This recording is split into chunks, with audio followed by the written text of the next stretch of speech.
87 of learning Python. So ఈ రోజు topic ఏంటంటే మనం నెగిటివ్ నెంబర్స్ తోటి మనం స్లైసింగ్ ఎలా చేయాలో తెలుసుకుందాం. సో అర్జెంట్గా వీడియోని సేవ్ చేసుకో అండ్ అకౌంట్ని ఫాలో చేసి పెట్టుకో. సో ప్రీవియస్ వీడియోలో మనం చాలాసార్లు ఇండెక్సింగ్ పాజిటివ్ నెంబర్స్తో ఇండెక్సింగ్ ఎలా చేయాలో తెలుసుకున్నాం కదా. సో అబ్సల్యూట్లీ మనం నెగిటివ్ నెంబర్స్తో సేమ్ సింటాక్స్ వాడతాం, బట్ మనం నెంబర్స్ అనేటివి నెగిటివ్ పెడతాం. ఓకేనా. పాజిటివ్ నెంబర్స్ తోటేమో మనం లెఫ్ట్ నుండి రైట్ కౌంట్ చేసుకుంటూ వస్తాం, నెగిటివ్ ఏమో మనం రైట్ నుండి లెఫ్ట్కి కౌంట్ చేసుకుంటూ వస్తాం. ఈ రూల్స్ వాడి మనం స్లైసింగ్ మెథడ్ అనేది నెగిటివ్ నెంబర్స్ తోటి ఈజీగా చేయొచ్చు.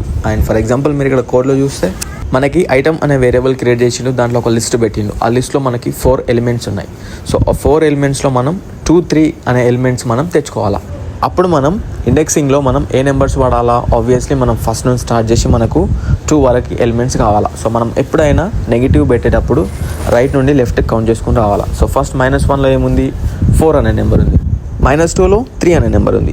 -3లో 2 అనే నెంబర్ ఉంది కదా. అప్పుడు మనం ప్రింట్ ఆఫ్ రిజల్ట్ అన్నప్పుడు మనకు ఆ 2, 3 ఎలిమెంట్స్ ఏవైతే ఉన్నాయో అవి మాత్రమే మనకు ఒక లిస్ట్ కింద కన్వర్ట్ అయ్యి మనకు అవుట్పుట్ కింద వస్తాయి. సో ఇలా మనం నెగిటివ్ నెంబర్స్ వాడి కూడా మనం స్లైసింగ్ చేయొచ్చు. అండ్ మీరు ఇక్కడ కింద అవుట్పుట్ చూస్తే 2, 3 అనే వాల్యూస్ అనేది మనకు అవుట్పుట్ కింద వస్తాయి, right. So this is the video for today. If you need Python related content, then don't forget to follow me and see you in the next video. Bye.